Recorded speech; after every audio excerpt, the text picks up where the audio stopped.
Bom dia, boa tarde, boa noite, pessoal.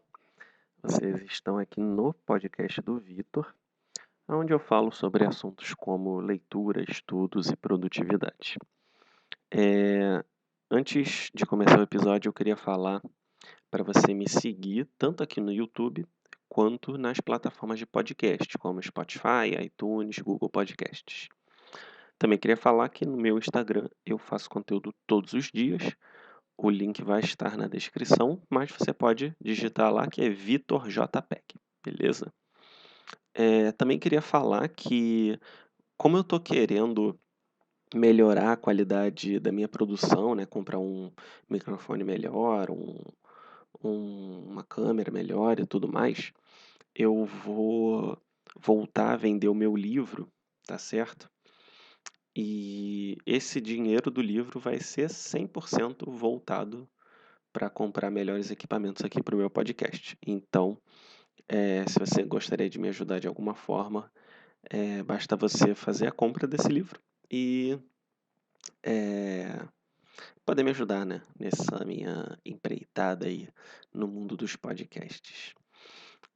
Hoje a gente vai falar um pouco a respeito do livro A Arte dos Ociosos, do Hermann Hesse, tá? Hermann Hesse foi um escritor alemão que viveu, se eu não me engano, no final do século XIX e chegou a pegar o comecinho do século XX.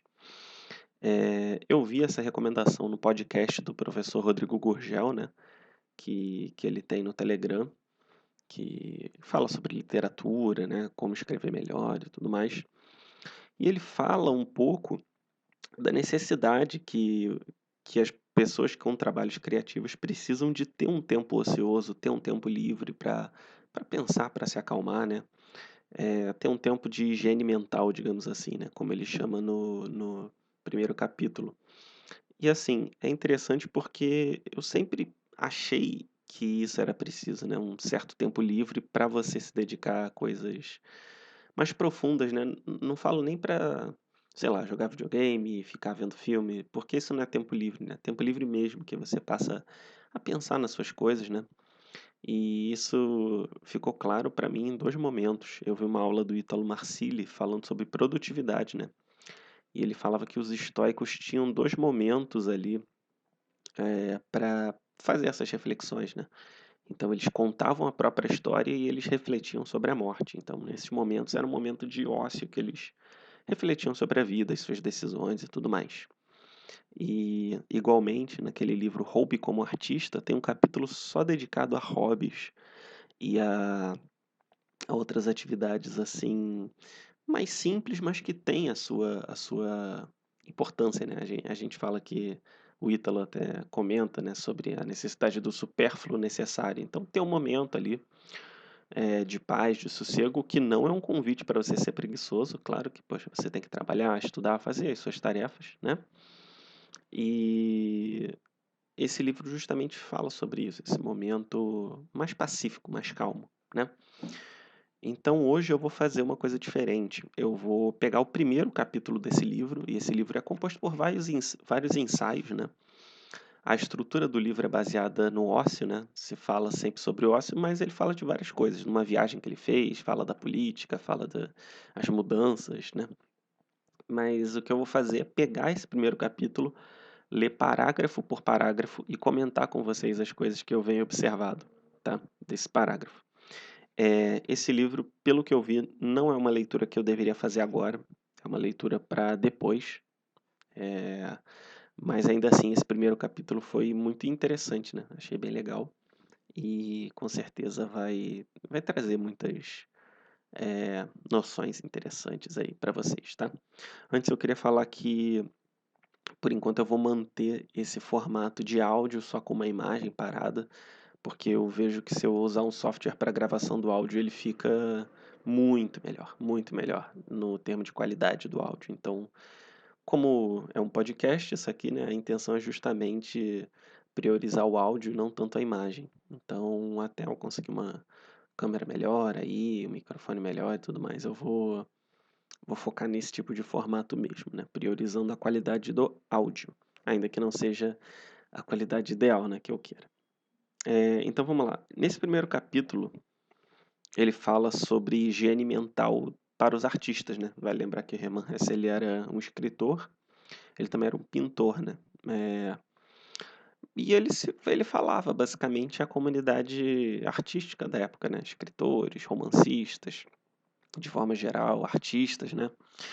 Mas eu acho que isso vale para qualquer tipo de trabalho criativo que a gente possa desenvolver nos dias de hoje, né. Então um designer, um escritor, um arquiteto, no caso da minha namorada, que eu sei que vai estar ouvindo isso em algum momento, profissionais desse tipo e mesmo aqueles profissionais que não são extremamente criativos no seu trabalho, né, eles podem usar a criatividade para se beneficiar, tá. Então eu vou lendo, se eu errar alguma coisinha na leitura, eu vou me corrigir, porque isso está sendo gravado tudo de uma vez, né, não vai ter edição. Então vamos lá. O nome do primeiro capítulo é Um Capítulo da Higiene Mental dos Artistas. Tem mais ou menos umas cinco páginas, tá. Então vou começar a ler e após cada parágrafo eu vou comentar. Quanto mais o trabalho intelectual se deixa envolver e dominar pela atividade industrial rude e violenta, sem tradição e bom gosto, e quanto mais as ciências e as escolas se empenham em privar-nos de nossa liberdade e personalidade e inculcar-nos como ideal, desde a infância, a condição de um esforço obrigatório e acelerado, tanto mais entra em decadência e sai em descrédito e desuso, ao lado de outras artes antiquadas, também a arte do lazer. Não que houvéssemos jamais alcançado a maestria nesta arte. A ociosidade, aperfeiçoada como arte, só foi, em todas as épocas cultivadas no Ocidente por ingênuos diletantes. Então, o Hermann Hesse ele viveu, né, naquela época pós Primeira Revolução Industrial e ele viu essa mudança de paradigma, essa mudança de modo de vida, né. Outras pessoas também viram, o próprio Tolkien chegou a viver ali, eh, durante as guerras mundiais, né, onde houve uma mudança no estilo de vida. Ele também chegou a viver antes, né, quando era mais novo e viu mudanças ocorrendo. Outros autores como Chesterton também viam a modernidade com uma série de mudanças, né, de costumes, inclusive, o Papa Leão XIII, ele fez um documento, né, da igreja, uma encíclica falando dos tempos sociais novos e de como a população católica, né, que seguia essa fé, deveria se portar diante dessas mudanças. Então, é interessante você ver esses escritores, porque eles têm uma certa nostalgia daquele tempo onde a regra era uma vida mais lenta, né. E assim, o mundo de hoje com essa cobrança toda que a gente tem de produtividade, de produzir mais, de render mais sempre, né. Inclusive, o dia que a gente não faz nada, a gente se sente super mal. Ontem mesmo, eu não consegui fazer tudo que eu queria e fiquei: "Pô, não fui produtivo hoje". Aí minha namorada fala: "Poxa, mas você conseguiu fazer um episódio novo? Você conseguiu dar aula?" Aí eu: "Pô, realmente, então até que eu fui produtivo, né". E para mostrar um pouco dessa cobrança, né, que a gente tem. E em parte essa cobrança é muito boa, porque a gente consegue ser mais produtivo e desenvolver muito mais coisas interessantes, né. Então se você olhar na quantidade de coisas interessantes que a gente conseguiu desenvolver, a partir do século XX, né, com a segunda revolução industrial, é uma coisa fantástica, né. A gente diminuiu o nível de pobreza, de miséria mundial de forma gigantesca. Então cada vez menos pessoas vivem na linha da pobreza. Cada vez menos as pessoas sofrem de desnutrição, né. A gente chegou ao ponto onde as pessoas morrem mais de obesidade do que desnutrição. Muito embora a desnutrição ainda seja relevante, em certas regiões da Ásia e na África subsaariana, né. E também, infelizmente, em países comunistas, com tendências, assim, como Venezuela, Coreia do Norte e tal, as pessoas ainda, se alimentam mal nessas regiões, né, pelo que se sabe.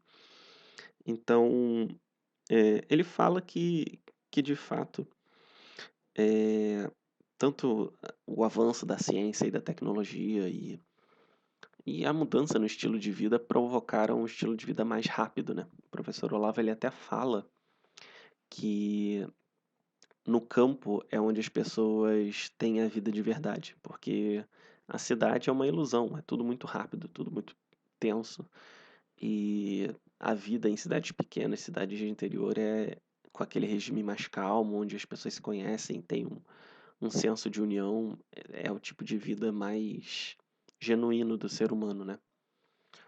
No entanto, a maioria das pessoas vive nas grandes cidades e não tem noção de como é isso. Eu até penso que futuramente, né, quando eu já tiver uma situação estável no de dinheiro, né, já tiver casado com a minha namorada e tudo mais, seria interessante morar em uma cidade, mais mais vazia, né, menor, para ter um tipo de vida mais calmo. Eu acho que seria interessante, inclusive para criar filhos, né. E ele fala que no Ocidente nunca houve de fato, eh, essa estima pelo ócio, né.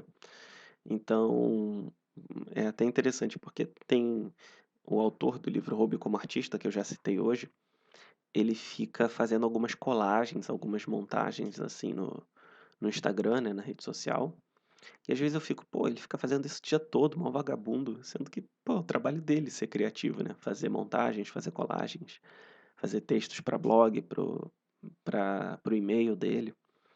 Então, mesmo eu que tenho a noção de que o ócio, o lazer e o cultivo das artes é importante, eu fico ainda com um pouco desse preconceito, né. Então é curioso, porque a gente realmente, pelo pouco que eu estudei, a gente nunca aperfeiçoou muito mesmo essa arte dos ociosos, né. A gente até vê os estoicos, eh, a gente vê ali Aristóteles falando, né, que é preciso ter um certo conforto para filosofar, mas foram pensadores, né, a maioria das pessoas são homens práticos, né, então não que o filósofo não seja um homem prático, né, depois eu vou falar até sobre isso. Mas é uma realidade, né, a maioria das pessoas ela ela tende a não dar muito valor para quem é mais ocioso, né. Inclusive tem a tal o tal conto da cigarra da formiga, né, em que a cigarra era vagabunda e tal, mas poxa, as pessoas precisam de arte, as pessoas precisam de algo para se alegrar, e o artista ele faz isso, né. Então, realmente a gente tem uma visão muito errônea dos artistas, né. O Platão chegou a falar que como a arte ela provém da inspiração e não do conhecimento, os artistas deveriam ser banidos de uma cidade ideal, né. Isso pelo que eu lembro, posso estar falando alguma besteira, mas se eu não me engano ele chega a comentar isso. Então é curioso para a gente ver como existiu sempre um certo estigma, né. A classe artística, inclusive, sempre foi alvo de certos estigmas e tudo mais, né, então é curioso. Vamos lá, segundo parágrafo. E é maior ainda a nossa surpresa quando verificamos que numa época em que tantas pessoas ansiosamente se voltam para o Oriente, no árduo afã de desfrutar um pouco da alegria e dos prazeres de Shiraz e Bagdá, tomar contato com a cultura e tradição da Índia e pacificar-se no fervor e na meditação dos santuários budistas, raramente alguém se lembra de colher o que está à mão, buscando encantamento com que nos bafejam na leitura dos livros de contos orientais, palácios mouriscos de fontes frescas e perenes. Então, parece que naquela época estava tendo uma insurreição ali cultural da Índia, né? As pessoas querendo visitar esses locais da Ásia para resgatar um pouco, né, a simplicidade e tudo mais. O Olavo ele até fala, né, o pessoal compara o Ocidente com o Oriente, fala que o Oriente é mais calmo, só que a gente tem que ter um certo padrão, a gente não pode comparar uma megalópole, né, como São Paulo, com um templo budista oriental, né. Uma megalópole como a capital da China, né, eh, com certeza ela é muito mais, eh, cheia, né, muito mais lotada e conturbada do que, sei lá, uma um templo de cartuchos aqui do Oriente, né, que são uma ordem de monges, então, mas as pessoas iam para o Oriente, né, e ainda vão para se reconectar, vão para, acho que é Taj Mahal o nome, vão para não sei lá onde, vão para o Tibete. E ele fala uma coisa muito interessante, né, que só com a literatura e as histórias a gente já pode ter um contato com a cultura oriental. E isso ressalta aquilo que o Olavo fala, né? A importância de se ter uma cultura literária, porque você vê diversos modelos humanos possíveis com a literatura. E nesse sentido, eu acho que a literatura engrandece muito mais, inclusive, do que uma visita a um local, se você não estiver verdadeiramente atento, né? Então, é curioso isso. E é curioso também é, que sempre quando eu via os filmes do Estúdio Ghibli, eu sentia uma certa simplicidade, via aquelas casinhas, né?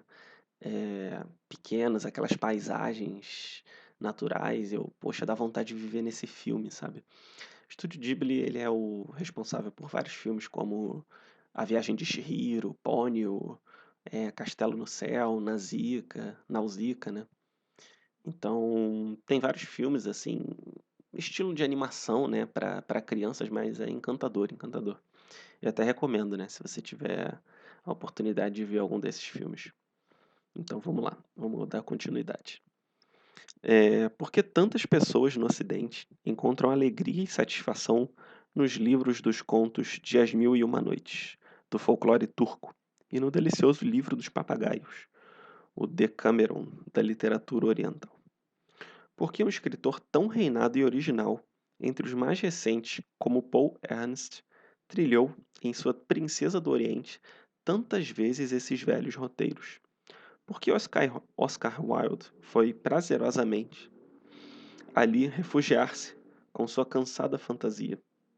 Se quisermos ser justos, e excluindo neste caso os poucos orientalistas de formação científica, devemos confessar que os grossos volumes de As Mil e Uma Noites não chegam a valer tematicamente um único dos contos de Grimm, ou uma única das lendas cristãs da Idade Média. Mas apesar disso, lemos com prazer essas histórias, esquecendo-as, no entanto, em seguida, pois cada uma se assemelha como uma irmã gêmea, e todas as outras. E com o mesmo prazer voltamos então a lê-las repetidas vezes. Então aqui ele fala que o peso literário dos contos orientais ele é muito menor do que, por exemplo, algumas histórias ocidentais, né, como os contos cristãos ou as lendas dos irmãos Grimm. E aí vamos continuar. Como se explica esse fascínio? Costuma-se atribuí-lo à primorosa arte do conto oriental, mas não há dúvida de que supervalorizamos nosso próprio juízo estético, pois se os raros talentos genuínos do conto em nossa literatura são por nós tão pouco prestigiados, por que então iríamos em busca desses estrangeiros? Não é pelo prazer que nos desperta a arte do conto oriental, ou pelo menos não se trata apenas desse prazer. Na verdade, temos em geral pouco interesse por essa arte.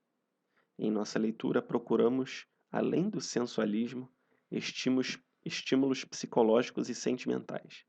Então, ele fala aqui que não é só por causa da história dos contos que a gente vai atrás dessas histórias orientais. Tem uma razão por trás, né, que ele vai falar.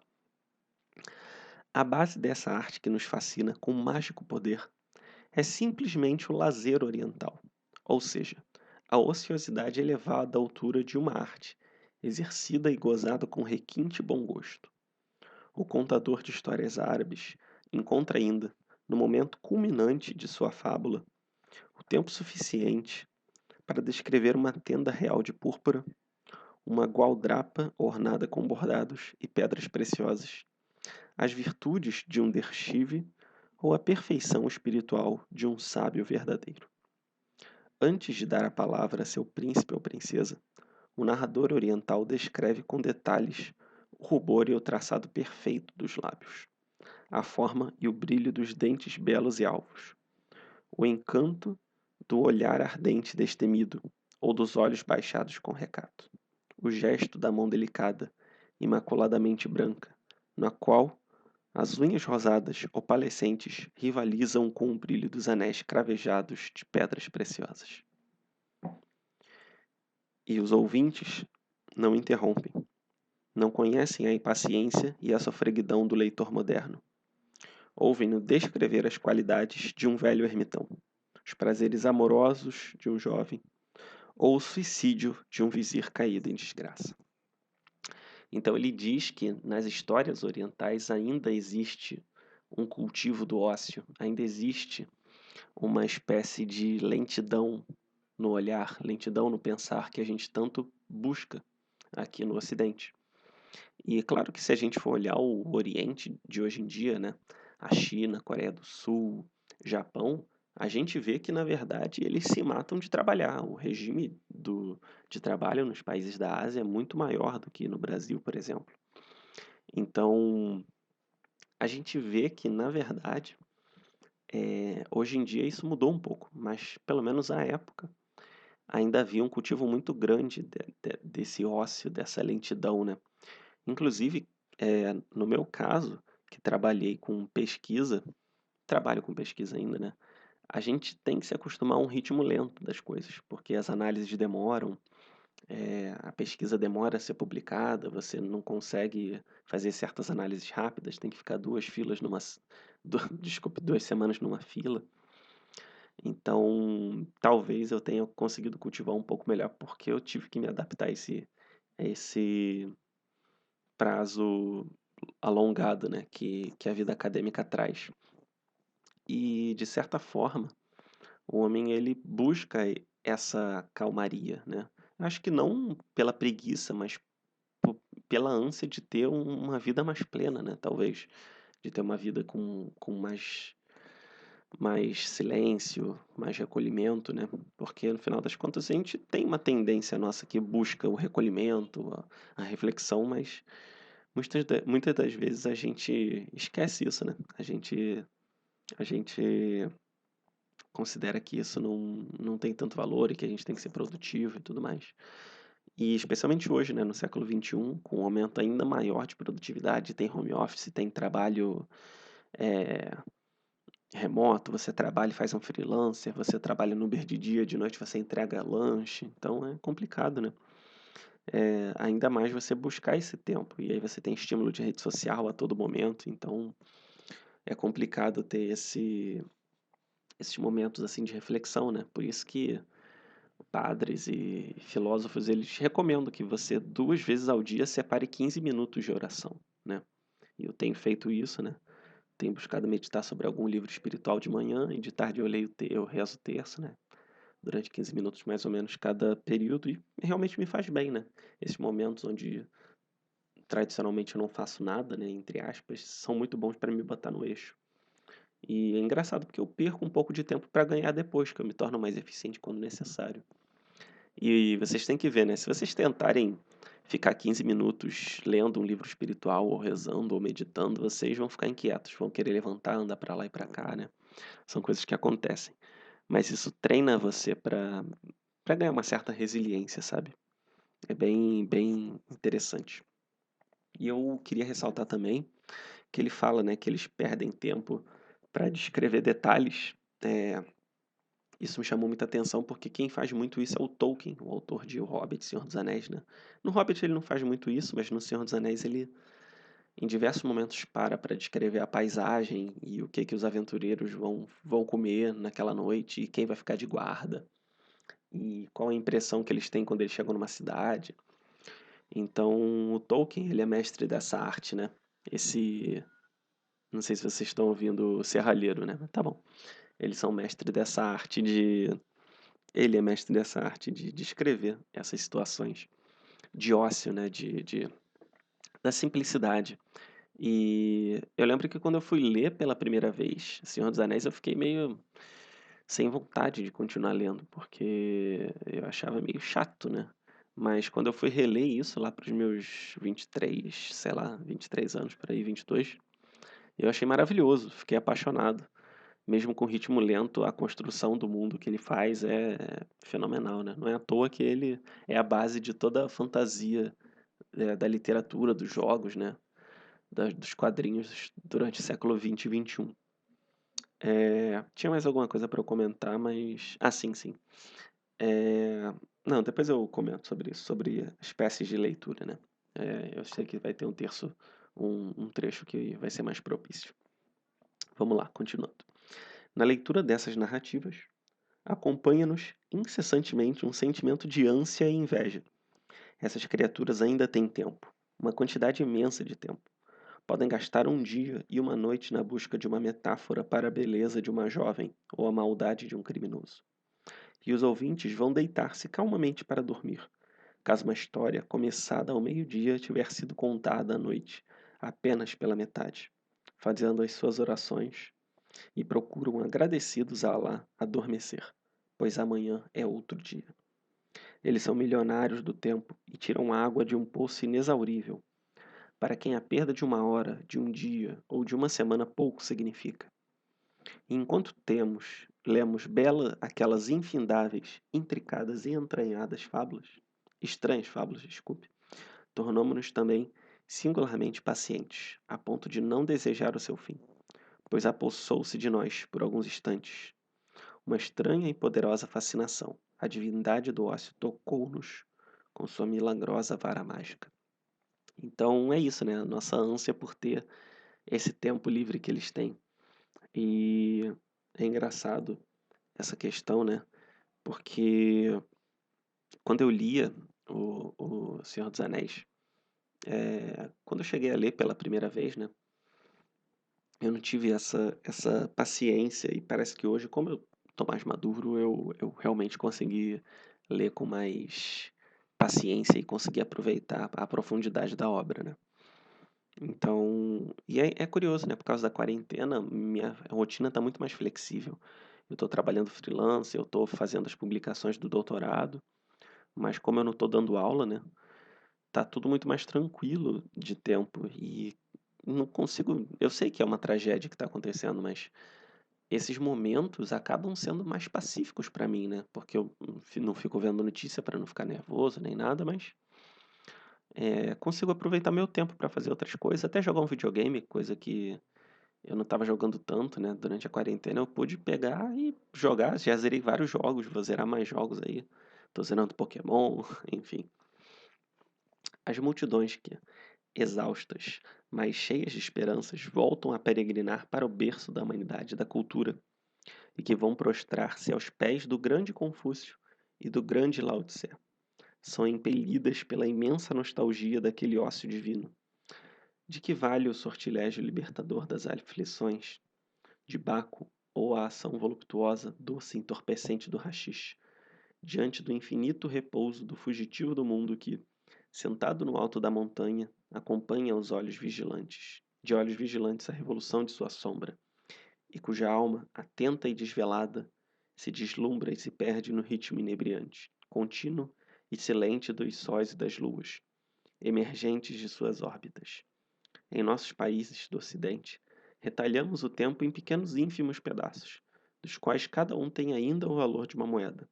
No Oriente, porém, o tempo ainda flui por inteiro, em vaga de fluxo perene, para saciar a sede do mundo, inexaurível como o sal do mar e a luz das estrelas.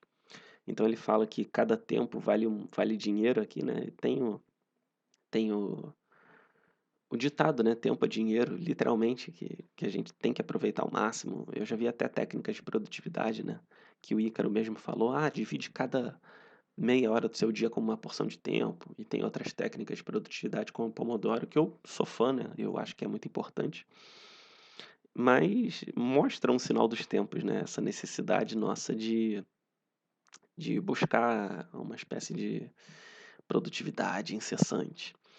E ele fala, né, que do tempo fluindo, e ele fala que a gente volta para o berço da humanidade. Isso me lembra, por exemplo, da nostalgia que a gente tem às vezes, da falta de compromisso da infância, né? Claro que eu não gostaria de voltar para a infância, eu gosto da autonomia que eu adquiri, da maturidade que eu adquiri, mas às vezes eu penso, né? Eu lembro quando eu estudava e era época no sábado, né, eu acordava cedo para jogar Pokémon no computador das minhas irmãs e, poxa, era maravilhoso. E quando eu jogava Pokémon era uma descoberta atrás da outra, né? Não é hoje em dia quando eu jogo e vejo tudo na internet, até jogo, que é uma coisa simples, né, tem essas coisas. Ou então quando eu estava de férias, eu ficava vendo mangá, vendo anime o dia todo. Então existe uma certa nostalgia, né? E o ruim da nostalgia é que a gente não sabe que vai sentir nostalgia, então a gente não para e pensa: "Nossa, esse tempo está muito bom, eu tenho que aproveitar". A gente só percebe isso quando passou. E eu acho que eu vou sentir falta desse tempo livre que eu tô tendo agora, no futuro. Então eu tô buscando cada dia pensar: "Caramba, eu sou agraciado, né, sou privilegiado por ter essa oportunidade de ganhar minha bolsa, poder fazer os artigos em casa e poder trabalhar com freelancer e ganhar dinheiro em casa também, né". Então a gente tem que aproveitar ao máximo esses períodos mais calmos que a gente tem, né. Para muitos acaba sendo a quarentena, para outros não, né. Mas a gente tem que saborear isso, né, saborear o nosso tempo, que é uma coisa que a gente, com a vida corrida, acaba esquecendo um pouco. Voltando, estou longe de querer dar conselhos à direção de nossa indústria e de nossa ciência, corruptoras e destruidoras das personalidades. Se a indústria e a ciência não precisam mais do indivíduo, por que hão de continuar a sustentá-lo? Nós, os artistas, que em meio à grande falência cultural habitamos ainda uma ilha em condições vitais toleráveis, temos de obedecer, como sempre, às outras leis. Para nós, a personalidade não é condição supérflua, mas existencial, hálito da vida, cabedal necessário. Nesse contexto, entendo como artistas todos aqueles que sentem a necessidade moral e vital de experimentar em si próprios a vida e o crescimento. Conhecer os, re- perdão, conhecer os fundamentos dessas forças e, sobre essa base, construir a si mesmo segundo as leis de sua própria individualidade. Ou seja, não exercer atividade subalterna ou manifestar contra qualquer atitude vital que, por sua essência e efeito, não mantenha a mesma relação clara e coerente que em sólida estrutura guardam entre si abóbada e paredes, teto e pilares. Então ele fala que com a industrialização, né, por mais que a gente tenha imensos benefícios e não cabe aqui criticá-los, né, existe uma perda da individualidade, né. Então a gente sempre fala: "Ah, essa roupa é a minha cara", sei lá, esse apetrecho é a minha cara, mas milhares desses são feitos a cada momento, né. Até uma crítica marxista ao capitalismo isso, né. Nesse sentido não deixa de fazer sentido nesse sentido não deixa de ter razão, né, por mais que eu não seja marxista, né, pelo amor de Deus. Mas, a gente perde um pouco da individualidade, né. Inclusive eu cheguei a ler o capítulo inicial da Revolução das Massas, que já bem no inicinho do século XX ele via que os povos da Europa, que eram tão diversos, eles estavam virando uma massa amorfa, estavam virando todos a mesma coisa ali, sem nenhum tipo de individualidade, né. E quem cultiva as artes e o gosto por essas coisas consegue manter uma individualidade apesar desses tempos, né. Hoje em dia a gente é levado a fazer parte de nichos, de subculturas, de se identificar, né, como roqueiro, sertanejo. Ela é patricinha, ele é mauricinho, ele é sei lá, né, a gente tende a ficar em grupos e esquece a nossa individualidade, né. Eh, Isso tipicamente é uma coisa de adolescente, né, pertencer a um grupo para se sentir querido, né, tem até relação com a quarta camada. Só que, de certa forma, tem gente que até a fase adulta fica querendo se encaixar num rótulo e acaba por não encontrar a sua própria individualidade, né. Então, é um sinal dos tempos. E ele fala que do artista que é um pouco mais livre, mas mesmo os artistas de hoje, eles precisam ter um trabalho e depois se dedicar às artes, até o momento em que a arte consegue sustentá-los, né.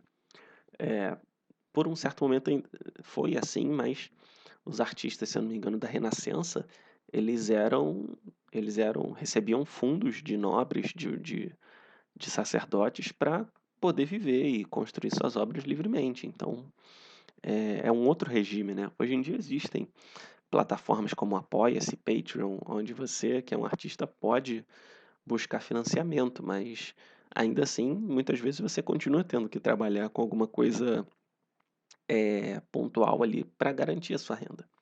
Então, faz parte, né. Primeiro você tem que botar a comida na mesa e depois filosofar, né. Você precisa de uma estabilidade para filosofar, já dizia o Aristóteles. Vamos lá.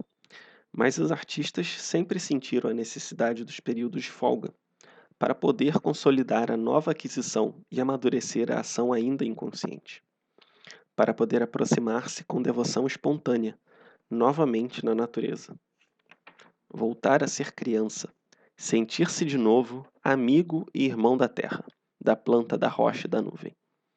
Quer alguém se dedique como artista à pintura e à poesia, quer sinta apenas a vontade de aprimorar-se na arte e na poesia para poder experimentar a alegria do gozo da própria obra.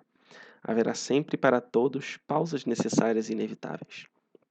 O pintor que acaba de dar a primeira mão de tinta à sua tela, não se sentindo logo arrebatado pela inspiração e pelo poder criador, começa a experimentar, a duvidar, a pintar sem naturalidade. Por fim, irritado ou desgostoso, desiste do trabalho. Sente-se incapaz de realizar uma obra de real valor. Maldiz o dia em que se fez pintor. Fecha o ateliê com certa inveja do varredor de rua, para quem o dia passa com tranquilidade e paz espiritual. O poeta desconcerta-se diante de um plano começado. Sente a ausência de grandeza inicialmente visualizada. Risca palavras e páginas inteiras para as reescrever. Queima também as páginas reescritas. Vai esvaecer-se, a pálida distância, o que havia imaginado com clareza. Descobre de repente em si paixões e sentimentos falsos, mesquinhos, insuspeitados. Abandona o trabalho e inveja, também o varredor de rua. Nesse parágrafo, particularmente, eu vejo que ele tem essa noção de que o artista é inspiração, né?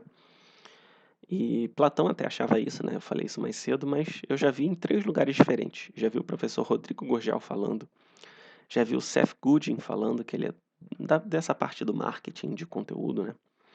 E já vi o Austin Kleon falando que mesmo o trabalho artístico é frequência, é trabalhar todo dia. O Austin Kleon, inclusive, citou uma pesquisa aonde pessoas que escreveram textos todos os dias tiveram mais chances de escrever bons textos do que aquelas pessoas que escreveram textos uma vez na semana. Então a constância é a chave, né? Mesmo com pouca inspiração. E eu me baseio nisso. Eu estou buscando durante a quarentena postar episódios todos os dias, independente deles serem todos 100%, porque eu sei que eu vou conseguir aprimorar, né? E eu diria que esse episódio está sendo um episódio 100%, né? Já está quase em 40 minutos só lendo algumas páginas, né? Vamos lá. 1/3, a metade da vida de muitos artistas decorre assim. Só alguns privilegiados, excepcionalmente bem dotados, conseguem produzir em fluxo quase contínuo, o que explica a razão das pausas, aparentemente ociosas, da maioria dos artistas, que tem suscitado sempre o desprezo ou a compaixão de pessoas medíocres e insensíveis à arte. Como o filisteu é por índole incapaz de avaliar o infinito trabalho de uma única obra, fecunda de criação, também não poderá entender por que o pintor, um excêntrico como acredita, para de pintar, em vez de tranquilamente continuar aplicando pinceladas até acabar o quadro. Como poderá saber que o artista frequentemente se sente incapaz de concluir seu trabalho, entregando-se então, desconsolado aos pensamentos melancólicos, fechando durante semanas o seu ateliê?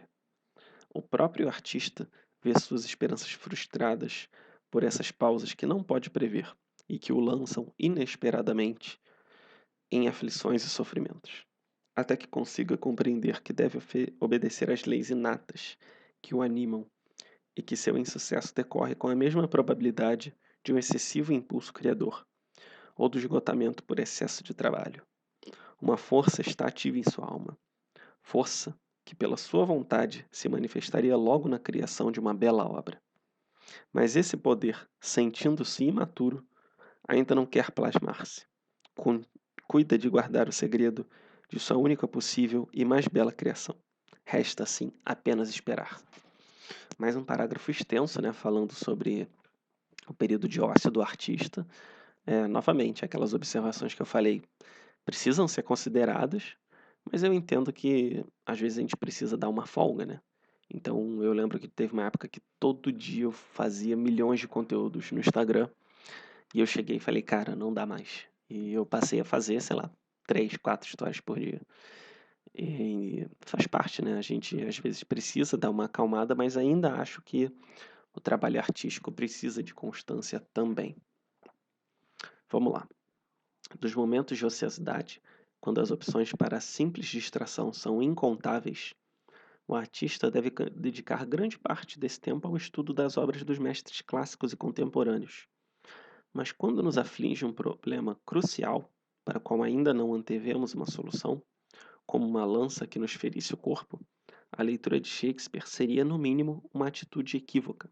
Assim também, quando o primeiro insucesso no esboço de um quadro nos aflige e desencoraja, Tiziano não poderá, provavelmente, nos servir de conforto. Principalmente os artistas jovens, apegados ao ideal de artista pensante, acreditam poder dedicar-se ao pensamento o tempo arrancado às artes, perdendo-se sem objetivo e sem proveito em sofismas, em reflexões céticas e em outras fantasias. O Ítalo, ele diz que, na verdade, o próprio Olavo de Carvalho, ele fala que a gente tem que buscar referencial nos grandes autores. Porque só assim a gente vai desenvolver um estilo de escrita, um estilo de criatividade, né? No caso, ele fala para quem quer se dedicar à filosofia. E o Ítalo, ele expande, fala que isso vale para qualquer outro artista, né? O pintor, o escultor, o arquiteto, se inspirar nos grandes artistas da humanidade e, portanto, conseguir aprofundar, né, esse conhecimento das variáveis, né, no processo artístico. Então, eu não acho que seja algo em vão, né? Mas não sei, nesse momento ocioso, talvez seja realmente só deixe estressado e talvez a pessoa precise relaxar, né? Pode fazer sentido mesmo, porque realmente é o que acontece comigo, né? Às vezes. Outros que ainda não aderiram à recente cruzada promovida pelos artistas contra o álcool, encontram um caminho para locais onde é servido um bom vinho. Eles têm toda a minha simpatia, pois, dadas as virtudes do vinho para reconciliar, consolar, aquietar e transportar a esfera dos sonhos, ele chega a ser divindade muito mais nobre e bela, contrariando a vontade de seus detratores, que o querem denegrir, e nos convencem com sua opinião. Mas Baco não consegue ser útil a todos. Para amá-lo e gozá-lo como artista e entender em toda sua ternura sua insinuante linguagem, é necessário ser dotado, como nas outras artes, pela natureza. Baco também exige de seus adeptos um contínuo aperfeiçoamento e a obediência à tradição, sem a qual, no seu culto, raramente se alcança a perfeição. Mas mesmo como um de seus eleitos só raras vezes ter-se-á, nos magros tempos atuais, o dinheiro necessário para a devoção integral a um culto divino. Como, pois, salvará o artista entre os dois perigos que a ameaçam, o trabalho enfadonho e alienante e o tédio desalentador e mortificante, o seu corpo e sua alma? Ou seja, a gente tem dois extremos, né? O trabalho contínuo, que às vezes é infrutífero, e aquele tédio, assim, que a gente não consegue fazer nada, né? Então a gente tem que chegar no meio termo. Ele cita, por exemplo, o álcool, que às vezes a pessoa toma uma cerveja, se acalma, né? Fica bem ali. Mas ele fala que para você desenvolver esse gosto com requinte é caro, né? E realmente, para ser um sommelier de vinho, sei lá o que, é caro. Para ser um provador de cerveja também. Mas hoje em dia, eu sou um admirador da cerveja, né? Nesse dia, eu diria que dá para você encontrar cervejas muito boas por preços muito baratos, né? Eu acho até que vinhos, porque eh, a produtividade, olha só que engraçado, a produtividade fez com que produtos melhores fossem feitos, né? Então, é possível que isso seja é, adquirido, né? Esse gosto pelas bebidas, né? Ou pelo, sei lá, o fumo, o cigarro, por um preço muito menor do que antigamente, né? Então, uma cerveja, né? Não quero ser hipócrita, eu adoro beber uma cerveja eventualmente, mas manter aquela moderação e não usar sempre como válvula de escape, né? Senão acaba chegando no alcoolismo ou no vício no cigarro. E aqui, no final do capítulo, ele propõe, né? Como que a gente pode se salvar desses dois extremos. Aí ele fala: As reuniões sociais, as atividades esportivas, as viagens são passatempos que não atendem a esses estados espirituais, normalmente porque só podem ser desfrutados por pessoas de algumas posses, e figurar entre estas nunca foi a ambição do verdadeiro artista. As artes irmãs costumam, em tempos maus, não prestar-se mútua ajuda. O poeta que se angustia com uma solução não encontrada, raramente há de encontrar com o pintor, e este, por sua vez, com o músico, paz e apoio. Somente em épocas de livre criação e expressão pode o artista desfrutar de uma vida intensa e plena, enquanto atualmente, afligido por dificuldades de toda espécie, todas as artes se lhe afigurarão por pálidas ou insípidas, ou prepotentes e repressivas.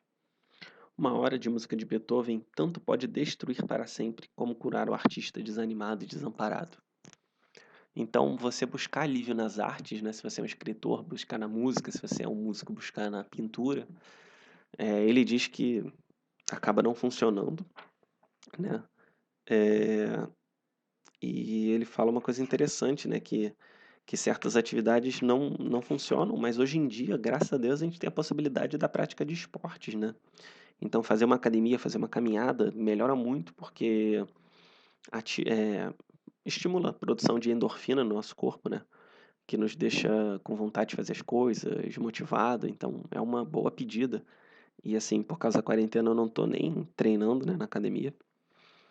Mas eu lembro claramente que depois de uma sessão de musculação, eu ficava super motivado, super focado, né? Então, é uma coisa que realmente acontece. É, existe essa possibilidade, né, nos tempos de hoje. A essa altura, sinto naturalmente a falta que nos faz uma arte do lazer, fortalecida e apurada através de uma sólida tradição. Sinto que minha alma, sob muitos aspectos, au- sob muitos aspe- opa, perdão, sob muitos aspectos autenticamente germânica, lança um olhar de inveja e saudade para a Ásia materna, onde uma praxe multimilenária soube introduzir no estado primitivo de existência e lazer vegetativo um ritmo de coordenação e de aperfeiçoamento, nobreza. Devo, sem vanglória, confessar que me dediquei durante muitos anos à atividade experimental relativa a essa arte. Minhas experiências nessa esfera ficaram reservadas para uma posterior comunicação. Por ora, o leitor deve contentar-se com a segurança de que aprendi, razoavelmente, para minha grande satisfação e alegria, como cultivar o ócio, através de seus métodos em tempos críticos. Para que os possíveis artistas entre os leitores, em vez de se dedicarem metodicamente à prática do ócio, não se afastem decepcionados de mim, como de um charlatão, farei a seguir um resumo de minha primeira fase de aprendizado no tempo dessa arte. Então, o Hermann Hesse, né, apesar desse espírito meio fixo, né, do alemão, meio rígido do alemão, ele cultivou essa arte do ócio e ele vai sugerir na verdade, 4 experiências aqui, que podem ser úteis, né? A primeira, certo dia foi apanhar, movido por um vago pressentimento, na biblioteca, as edições completas em alemão de As Mil e Uma Noites e das Viagens de Sajad Badhal, e me enfronhei na leitura dessas obras, descobrindo depois de uma breve satisfação inicial e de um dia de leitura que ambas eram enfadonhas. Então ele tentou pegar esse livro oriental, mas não se sentiu tão não sentiu que fosse tão proveitoso, né? Segundo, pensando sobre as causas dessa frustração, percebi finalmente que esses livros só podem ser livros lidos com prazer quando estamos deitados, ou pelo menos sentados no chão. No Ocidente, a cadeira de espaldar vertical tira-lhes todo o efeito. Ao mesmo tempo, pude, pela primeira vez, entender a perspectiva completamente modificada do espaço e dos objetos, que se observa a partir da posição deitada ou acocorada. E quando eu leio isso, eu só consigo lembrar de quando eu era adolescente, lia Bússola de Ouro, até O Senhor dos Anéis, né? Por mais que eu não tenha gostado tanto, assim, que eu lia deitado, sentado, relaxado. Então, livros assim de ficção me parecem ser melhor aproveitados mesmo reclinado, né? Recostado, deitado, sentado no chão, como se fosse uma brincadeira de infância mesmo, né? Ao invés de sentado numa cadeira lendo um livro mais complexo, como eu estou fazendo agora. Terceiro, em breve descobri que o efeito do ambiente oriental era 2 vezes mais poderoso quando, deixando a leitura, me tornara ouvinte, embora o narrador, neste caso, tivesse de se deitar ao acocorar. Então ele imaginava o narrador e ele como apenas um ouvinte da história, né? Como se uma pessoa mais velha estivesse contando um conto para ele, e aí ele conseguiu ver essa história como algo mais prazeroso, que fosse um tempo de lazer mesmo, né? Então, o exercício da criatividade é fundamental, né? 4. A leitura, por mim, daí por diante, racionalmente praticada, deu-me um sentimento de resignação, de ouvinte, e em breve a condição de poder ficar também, sem a leitura, durante horas imóvel e dedicar minha intenção a objetos aparentemente sem importâncias. A aerodinâmica do voo dos mosquitos, rítmica das partículas de pó sob efeito da luz solar, metódica das ondas luminosas, etc. Com isso, desenvolveu-se em mim uma crescente admiração pela pluralidade dos acontecimentos e um total, tranquilizante ouvido de meu ser. Ponto de partida para que eu conseguisse habituar-me a um benefício far niente, não sei como é que se fala isso, que nunca me entediou. Trata-se, contudo, apenas de um começo. Outros irão escolher outros caminhos para, durante algumas horas do estado consciente, mergulhar no autoesquecimento, tão necessário para um artista e tão difícil de ser alcançado. Se minha experiência puder seduzir um eventual mestre do lazer no Ocidente a me explicar o seu sistema, ter-se-ia cumprido o meu mais acalentado desejo. Então, depois de certo tempo, ele não precisava dessas histórias para conseguir ter um tempo de lazer, um tempo de ócio. Ele simplesmente ficava sentado observando objetos à sua volta. E como isso é difícil para pessoas do nosso tempo, né? Então, às vezes, quando eu estou lendo o livro livremente, né? Durante a minha meditação, é mais difícil de focar do que quando eu estou rezando o terço, que é uma oração já com estrutura fixa, né? Então, realmente, você ter algo para te ajudar na meditação, na contemplação, é muito importante, pelo menos no primeiro momento, né? Não é à toa que o pessoal que faz meditação usa aqueles aplicativos de meditação guiada, né? Ou então o pessoal do yoga também usa séries de yoga do YouTube. Então, realmente são ferramentas interessantes, né? É, a conclusão é que a gente tem que ter a importância, tem que dar a devida importância ao momento de ócio, né? Esse capítulo só me rendeu quase 1 hora de podcast. E me avisem, né, se vocês quiserem que eu leia mais desse tipo de capítulo desse livro. Eu pretendo fazer uma série com o livro Roube como Artista, né? Então, são 10 capítulos daquele livro. Eu pretendo falar dos 10, um em cada podcast. E também pretendo fazer isso com o livro 12 Regras para a Vida. Então, primeiramente o Roube como Artista, né, porque é menor, e o 12 Regras para a Vida vai ser bem extenso, porque os capítulos são longos, né? Então, espero que vocês tenham gostado desse formato novo, né, tanto do foco no áudio, quanto da leitura de um capítulo do livro e reflexão, né? Porque às vezes a gente lê e sai passando, mas vocês viram que a cada capítulo eu refleti um pouco, né? Então eu posso até pegar esse livro e ler junto com vocês. Ler pela primeira vez aqui e fazer comentários. Me digam se vocês acham interessante, tá? Não se esqueçam de olhar a descrição do vídeo. Lá vai ter um link para vocês poderem comprar o meu livro e ajudar, né? Para melhorar meus equipamentos. Para eu poder reinvestir aqui, né? De fato, todo aquele dinheiro vai ser reinvestido aqui no meu trabalho, tá? Câmera nova, microfone novo, tudo bacana aí, tá? Me sigam no Instagram e em todas as plataformas de podcast que vocês acompanharem. Foi um grande prazer estar aqui. Muito obrigado e até o próximo episódio.